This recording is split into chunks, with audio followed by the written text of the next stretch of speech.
कहानी नेहा की है, जो गर्ल्स हॉस्टल में रहती है और वह अपने कॉलेज खत्म होते ही कॉल सेंटर जॉब ज्वाइन कर लेती है। नेहा अपनी नई जॉब के लिए बहुत उत्साहित है। नेहा की नौकरी का पहला दिन है और वह तैयार होकर समय से पूर्व ही कॉल सेंटर पहुंच जाती है, जहां उसे उसके टीम लीडर उसे काम की प्रक्रिया समझाते हैं।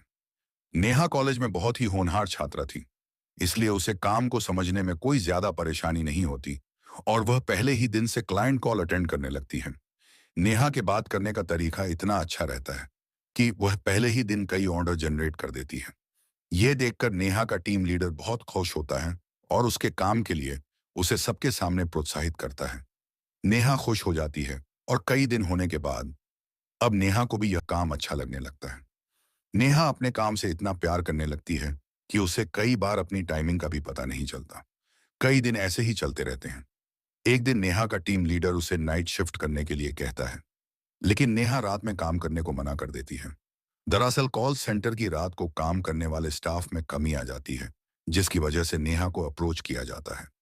काम की मजबूरी के चलते नेहा हाँ कर देती है और अगली रात 8 बजे से नेहा कॉल सेंटर पहुंच जाती है। नेहा जैसे ही अपना हेडफोन लगाती है, लेकिन वह इस कॉल को नजरअंदाज कर देती है। उसे लगता है यह जरूर किसी की शरारत होगी और वह रात की शिफ्ट खत्म करके सुबह अपने हॉस्टल पहुंचती है। हॉस्टल में नेहा खाना खाते वक्त टीवी देख रही होती है। तभी उसे खबर मिलती है कि उसके टीम लीडर की कार एक्सीडेंट में मौत हो गई है और ये देखते ही नेहा अपना खाना छोड़कर अपने कॉल सेंटर भागती है। वहां उसे पता चलता है कि उसके टीम लीडर नाइट शिफ्ट खत्म करके अपने घर जा रहे थे और रास्ते में ही एक ट्रक से उनका एक्सीडेंट हो गया और उनकी मौत हो गई।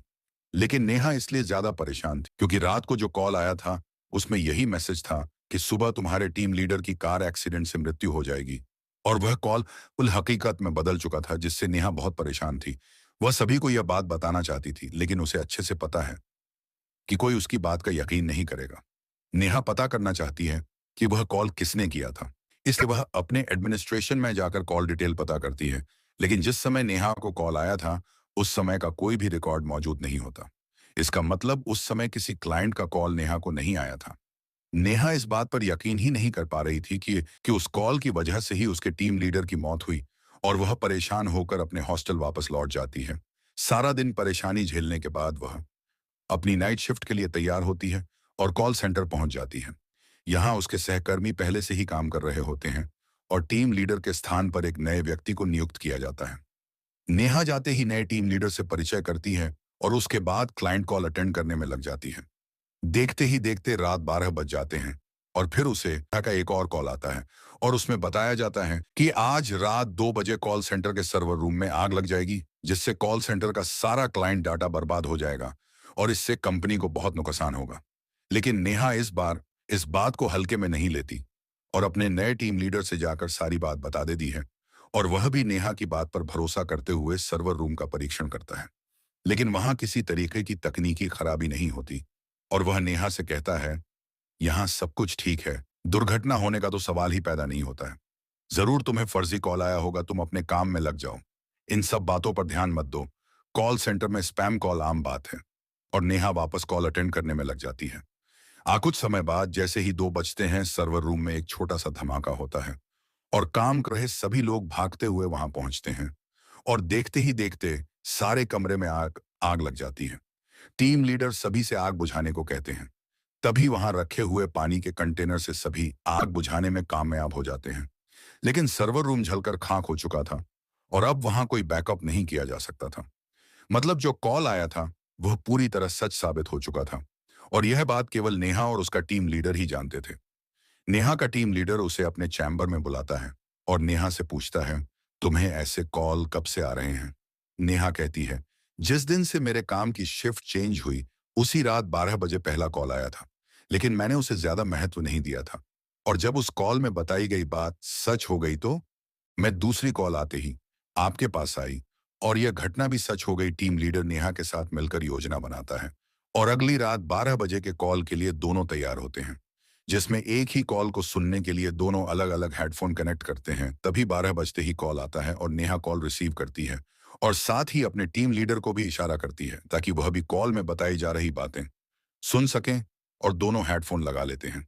नेहा की हेडफोन में आवाज आती है कि आज कॉल सेंटर के चौकीदार की मौत करंट लगने से होगी और तभी नेहा डर वजह से हेडफोन निकाल देती है और टीम लीडर के चेंबर में भागते हुए जाती है और कहती है, सर सुना आपने, आज हमारे कॉल सेंटर के चौकीदार की मौत होने वाली है।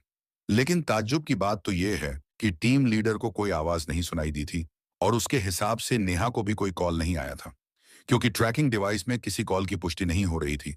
लेकिन टीम लीडर नेहा की बात पर यकीन करने लगा था और इसलिए वह नेहा की बात मान लेता है और तभी वह कॉल सेंटर के सिक्योरिटी स्टाफ को बुलाता है और उसे पता चलता है कि एक बहुत ही पुराने कर्मचारी हैं जो आज ड्यूटी पर नहीं आए, शायद उनकी तबीयत कुछ ठीक नहीं है।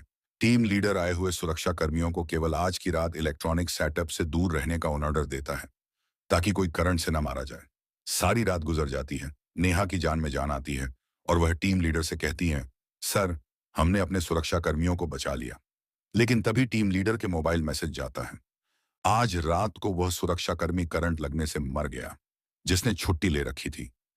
टीम लीडर परेशान हो जाता है और नेहा से कहता है, हमें इन हत्याओं का कारण जानना होगा क्योंकि हमारे कॉल सेंटर में लगातार ये हादसे हो रहे हैं और सिर्फ तुम्हें ही इसकी जानकारी क्यों मिल रही है।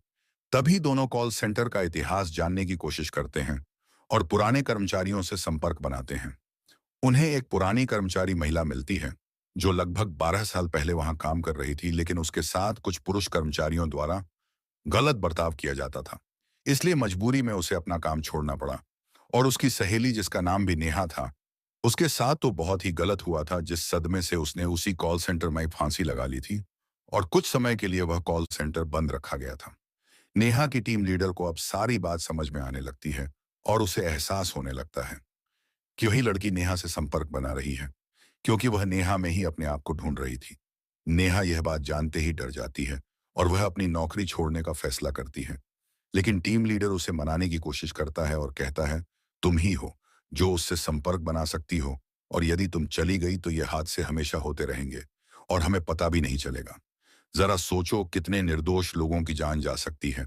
और यह बात सुनते ही नेहा मन बना लेती है कि वह पता लगा कर रहेगी कि यह हादसे कैसे रोके जा सकते हैं और दोनों मिलकर एक व्यक्ति के पास जाते हैं जिसे वैज्ञानिक रूप से भूतों से संपर्क साधना आता था। वहां जाकर उस व्यक्ति से उन्हें पता चलता है कि जब तक उसका बदला शांत नहीं होगा वह ऐसे ही हत्या करती रहेगी, लेकिन यदि हम उसकी आत्मा का स्वर कॉल सेंटर से अलग करने में कामयाब हो जाए तो हादसे रोके जा सकते हैं।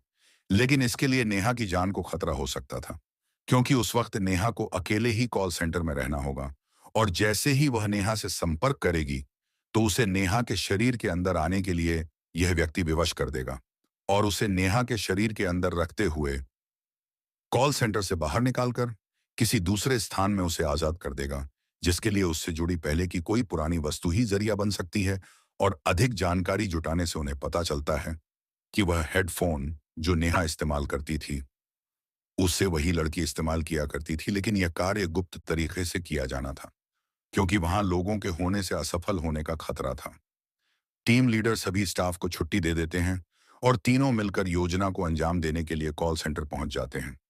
रात 12 बजते ही हमेशा की तरह कॉल आता है और योजना के अनुसार वैज्ञानिक उस आत्मा को तकनीकी प्रक्रिया के तहत नेहा के शरीर में उसे प्रवेश करवा देते हैं और नेहा बहुत अजीब सा बर्ताव करने लगती है। उसे संभलना मुश्किल हो जाता है। तभी दोनों नेहा को रस्सी के सहारे बांधकर कार तक ले जाते हैं और एक सुनसान जगह धार्मिक स्थल पर उसे आजाद करने की तकनीकी प्रक्रिया करते हैं। कुछ ही घंटों बाद नेहा को होश आ जाता है। टीम लीडर यह देखकर बहुत खुश होता है क्योंकि उन्होंने खतरा उठाते हुए इतना बड़ा काम कर लिया था और बहुत से बेकसूर लोगों को मरने से बचा लिया था। इस हादसे ने नेहा को झकझोर के रख दिया, इसलिए वह अपनी नौकरी छोड़ देती है और अपने गांव वापस चली जाती है। इस घटना के बाद कुछ दिनों के लिए कॉल सेंटर में नाइट शिफ्ट बंद कर दी जाती है।